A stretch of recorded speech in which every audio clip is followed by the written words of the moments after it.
and they didn't have any amps in the studio. And one of the guys that worked there was an engineer helper. He said, I got an amp out there. It's called a Boogie. And the Boogie amp, what do you call it? It's a Mesa Boogies. Mesa Boogie, oh my God. And he walked in there, and it had a fan inside the cabinet. It was a gigantic fan. I said, what the hell's a fan for? He said, well, that cools it off when it gets too hot. You know, you can't use an amp with a fan running on it and record. But it was awful, man. And so we had to put the amp in another room. And you know, they have that real nasal sound, you know, pink nose sound. Yeah. And anyway, so we finally got it working on one song, and we played that one. Then we went to another song, and one was a fast one, up tempo, and one was kind of a slow ballad. And Jimmy said, I smell something burning. So the guy that walked in the room where the amp was at, and it was smoking. I mean, smoke was coming out of it, and it was about to catch on fire. It was so hot. And the guy said, oh my God, unplug it. And so we had to take a break because we didn't have any more amps to work with. And I think I ended up having to go direct. But that, I don't know. I'm not into that kind of thing. I think it's great if you need an amp for a different sound, if that's a particular sound you're looking for. But all you really want out of an amp is a great tone and all the power you can get what you need without breaking up. And so I saw that you just finished a record recently.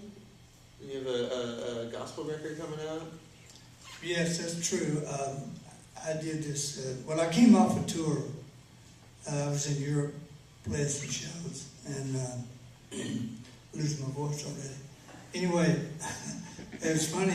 My wife picked me up at the airport, and she said, she's kind of quiet there for a while, and she said, how do you feel? I said, I'm okay after flying 24 hours. Not bad.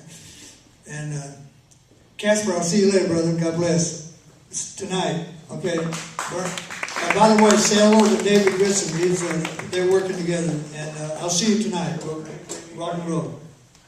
Hey, have an amp for me. Save something for me on stage. I'm going to go get the boogie.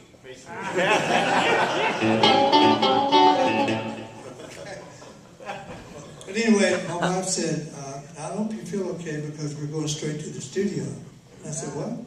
Studio? She said, yeah,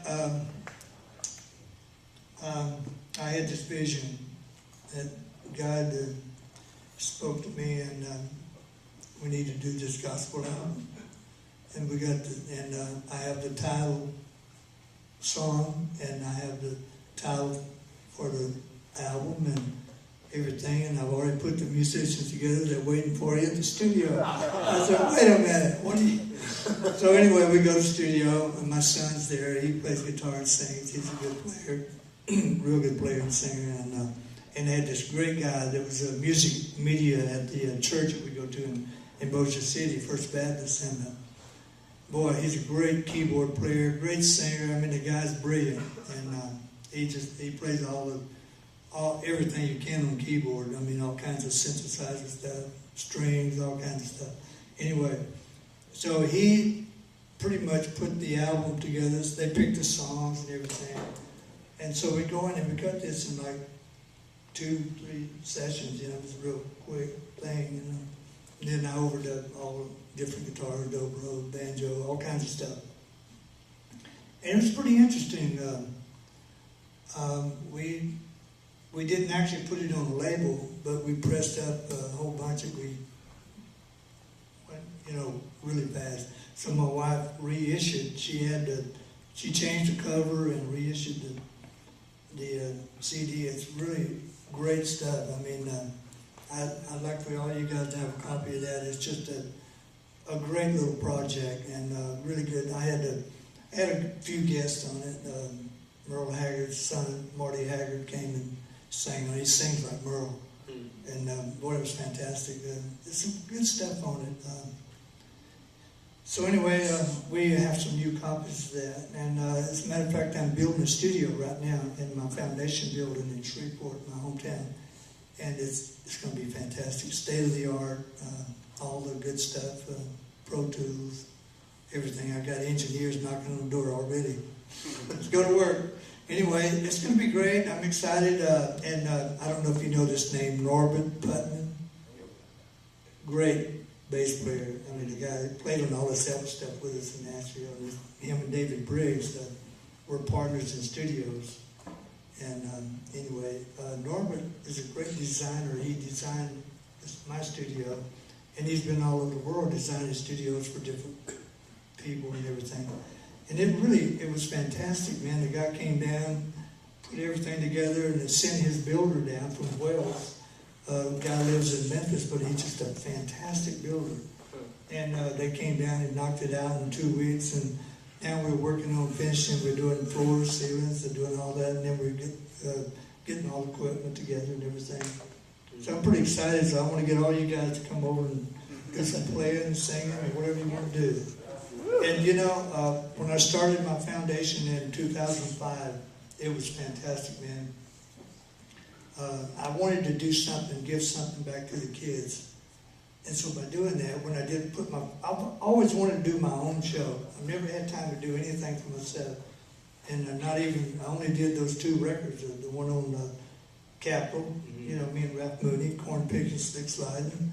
And I did the one that when I was with Elvis in 71, The Sounds of James Burton, where I'm standing on the first thing I told the guy at A&M Records when we cut it, I said, I don't want to be on the train track taking pictures like Johnny Cash. And I'll be damned, the guy came and picked me up and he said, I said, where are we going? He was going downtown. Went downtown LA train station. I think they probably thought I said, let's go and take some pictures on this thing. But anyway, but that was pretty cool. But it worked out really great. I mean, but I never had time. I just wanted to do my, you know, and do my show. And by doing that, I called my friends up, Brad Paisley and all, Dr. John and Eric Johnson, all the guys. And I said, hey boys, I need some help here. And so by doing this, we created the James Burton Foundation. So they came and donated all their time. I had 18 artists on the first show. And every show after that was 15 to 18 people. And I told my wife, I said, why don't we have so many guitar players on one show? She said, the more the better. Anyway, it was great. But boy, Brad Paisley and Eric Johnson played together, and it was so cool. And, wow. And Brad and I, we all played together on stage. I played with all the different artists that came to play. And I played my Pink Paisley, and Brad played his. And he said, let's do Working Man Blues. So we did Working Man Blues, and everybody taking a solo. It was a fun show, man. It was like everybody had a great time. And it turned out, we figured maybe 2 hours, 3 hours. It was a 5.5, 6 hour show. I mean, everybody went nuts. It was just crazy. And nobody wanted to get off stage. Everybody wanted to play with each other, you know. But it was great. And I'm into my 5th show. If I do one next year, it'll be my 5th one. And we did a show with Kevin Costner. I did the movie The Guardian. And Kevin wanted to do something for the foundation, so we did a show with him also, and it was great.